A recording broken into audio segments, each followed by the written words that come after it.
College പഠിക്കുന്ന സമയത്താണ് ഞാൻ ശരിക്കും ചാൻസ് ചോദിച്ചു പോയി. അത്യാവശ്യം ഉണ്ടായിരുന്നു, അത്യാവശ്യം എല്ലാരും അക്സെപ്റ്റ് ചെയ്യില്ല, പിന്നെ വാന്ന് പറഞ്ഞു വിടും, അങ്ങനെയൊക്കെ ഉണ്ടായിരുന്നു. അങ്ങനെ പിന്നെ വാന്ന് പറഞ്ഞ ഓഡിഷൻ.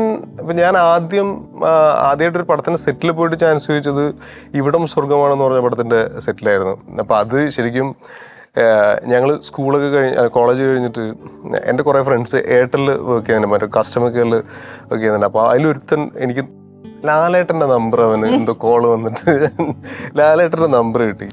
അപ്പോൾ ആ നമ്പർ ആന്റണി, അവർ സോഫ്റ്റ്വെയറിൽ ആന്റണി പെരുമാറിൻ്റെ നമ്പർ, ദിലീപ് ഏട്ടൻ്റെ നമ്പർ, അങ്ങനെ കുറേ നമ്പേഴ്സ് ഇവനൊക്കെ എനിക്ക് അയച്ചു തന്ന്. അപ്പം ഞാൻ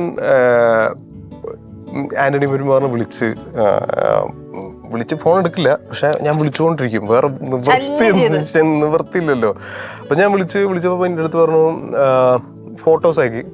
ആന്റണി ആശീർവാദ് cinemas@yahoo.com ആണ് മെയിൽ ഐ ഡി. അതിൽ ഫോട്ടോസ് അയക്കാൻ വേണ്ടി പറഞ്ഞ് ഫോട്ടോസ് അയച്ചു. അപ്പോൾ മെസ്സേജ് പോകുന്നുണ്ടായിരുന്നില്ല. അപ്പോൾ പിന്നെയും വിളിച്ച് ഞാൻ ശല്യപ്പെടുത്തി. അപ്പോൾ അവസാനം പുള്ളി പറഞ്ഞു, ഒരു കാര്യം ചെയ്യാൻ, നിനക്കൊരു മനോഹർ പയ്യനോട് എന്ന് പറഞ്ഞില്ല, പുള്ളിയുടെ പ്രൊഡക്ഷൻ മാനേജർ ഉണ്ടായിരുന്നു, മനോഹരേട്ടൻ്റെ നമ്പർ നീ ഇതിലേക്ക് വിളിച്ചാമെന്ന് പറഞ്ഞു. മനോഹരേട്ടനെ വിളിച്ചപ്പോഴാണ് ഇവിടം സ്വർഗമാണെന്ന് പറഞ്ഞ പടത്തിൻ്റെ ലൊക്കേഷനിൽ വരാൻ വേണ്ടി പറഞ്ഞു, അവിടുത്തെ കൊച്ചിയിലേക്ക്. അപ്പം ഞാൻ രാവിലെ വന്ന് ഇവിടെ എത്തിയപ്പോൾ ഞാൻ പുള്ളിനെ വിളിച്ചു, പുള്ളിയുടെ ഫോൺ സ്വിച്ച് ഓഫ്. ഞാൻ വീട്ടിലും പറയാനാണ് വന്നത്. അപ്പോൾ ഫോൺ സ്വിച്ച് ഓഫ്. പിന്നെ കുറേ കഴിഞ്ഞപ്പോൾ ഞാൻ ഒരു 8:30 ആകുമ്പോൾ വിളിച്ച്. ഞാൻ രാവിലെ എത്തിയോട് വിളിച്ച പുള്ളിനെ, പക്ഷെ പുള്ളി ഷൂട്ടൊക്കെ കഴിഞ്ഞ് ഉറങ്ങായിരിക്കും. അത് കഴിഞ്ഞൊരു 8:30-9 മണിയൊക്കെ ആകുമ്പോൾ വിളിച്ച സമയത്ത് ഇവിടെ ലൊക്കേഷൻ്റെ സ്ഥലം എനിക്ക് ഓർമ്മയില്ല, കുറച്ച് ഉള്ളോട്ടുള്ള സ്ഥലത്താണ്. അപ്പോൾ അവിടെ ഒരു പാർട്ടി ഓഫീസിൻ്റെ മുകളിൽ. അപ്പോൾ അവിടെ പോയി ഞാൻ സംസാരിച്ചു. ഞാൻ റോഷൻ ആൻഡ് റോസിനൊന്നും കണ്ടിട്ടുണ്ടായിരുന്നില്ല, പക്ഷെ പുള്ളി കുറേ സമയം വെയിറ്റ് ചെയ്യാൻ വേണ്ടി പറഞ്ഞു. വെയിറ്റ് ചെയ്യുന്നത് വൈകുന്നേരം എൻ്റെ അടുത്ത് പറഞ്ഞു, നിന്റെ മുഖം ക്ലോസപ്പിൽ കാണിക്കും, ഇപ്പോൾ അഭിനയിക്കുന്നു എന്ന് ചോദിച്ചു. ഞാൻ പറഞ്ഞാൽ വേറെ ഡയലോഗൊന്നും ഇല്ല, എൻ്റെ മനസ്സിൽ വെച്ചൊരു സീനൊക്കെ ഉള്ള.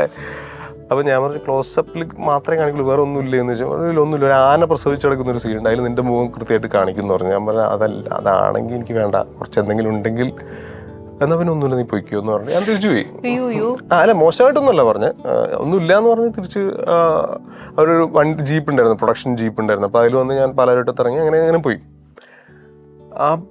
അത് കഴിഞ്ഞിട്ട് ഞാൻ പിന്നെ കുറേ മലർവാടിയിൽ ഓഡിഷൻ വന്നു. അത് കഴിഞ്ഞ് ഞാനത് CD-യിൽ അത് റൈറ്റ് ചെയ്ത്, പിന്നെ ഞാൻ തന്നെ കുറച്ച് ഷൂട്ട് ചെയ്ത് വെച്ച് കുറേ സാധനങ്ങളൊക്കെ എഡിറ്റ് ചെയ്തിട്ട് കുറച്ച് ഡയറക്ടേഴ്സിൻ്റെ അടുത്തൊക്കെ പോയിട്ട് മീറ്റ് ചെയ്തു. അങ്ങനെ കുറച്ച് പേരെടുത്ത് കുറേ പേരുടെ അടുത്തൊക്കെ എൻ്റെ CD കാണാൻ സാധ്യതയുണ്ട്. അപ്പൊ അത് പക്ഷെ രസമുള്ളായിരുന്നു. ശരിക്കും ഇതിങ്ങനെ പറ്റില്ല എന്നൊക്കെ നമ്മൾ ഭയങ്കര പ്രതീക്ഷയോടെ വന്നിട്ടേ അത് എനിക്ക് വേണ്ട എന്ന് പറഞ്ഞ് തിരിച്ചു പോയി നമുക്ക് നല്ലൊരു വിഷമം ഉണ്ടാവില്ലേ ഉള്ളില്? വിഷമം ഉണ്ടായിട്ടുണ്ട്. പിന്നെ ഞാൻ അതുപോലെ തന്നെ ഒരു പടം ലിവിങ് ടുഗദർ എന്ന് പറഞ്ഞൊരു പടത്തിന്റെ ഓഡീഷനിൽ, ഫൈനൽ ഓഡീഷനിൽ, പക്ഷെ അതൊക്കെ എനിക്ക് പോസിറ്റീവായിട്ടാണ് തോന്നിയത്. അപ്പം കാരണം ഞാൻ അങ്ങനെ, അതായത് ഒരുപാട് മെനക്കെട്ടാലേ കിട്ടുള്ളൂ എന്ന് എനിക്കുള്ളിൽ കൃത്യമായിട്ടൊരു ധാരണ ഉണ്ടായിരുന്നു. ശരിക്കും ഒരു ക്യാരക്ടർ നമ്മളിപ്പം ദീപകിന് ശരിക്കും ഒരു ക്യാരക്ടർ കിട്ടുവാണെങ്കിൽ അതിന് ശരിക്കും ഹോംവർക്ക് ചെയ്യും. കുറെയൊക്കെ അങ്ങനെ ഹെവി ആയിട്ട് ചെയ്യേണ്ടത് അങ്ങനെ സിനിമകളൊന്നും വന്നിട്ടില്ല. കുഴപ്പമില്ലാതെ നമ്മളിപ്പം അത് സ്ക്രിപ്റ്റ് തന്നെ മര്യാദയ്ക്ക് പഠിച്ച് ചെയ്യത്തക്ക രീതിയിലുള്ള സിനിമകൾ എനിക്ക് വന്നിട്ടുള്ളൂ. പിന്നെ എനിക്ക് ചെയ്യാൻ വേണ്ടി പോകുന്നൊരു സിനിമ തട്ടും വെള്ളാട്ടം എന്ന് പറഞ്ഞൊരു സിനിമ, ഒരു ടീസറൊക്കെ ഷൂട്ട് ചെയ്തിട്ടുണ്ട് നമ്മൾ. അതാണ് ചെയ്യാനുള്ളത്. അതൊരു തെയ്യം ബേസ് ചെയ്തിട്ടുള്ളൊരു സിനിമയാണ്.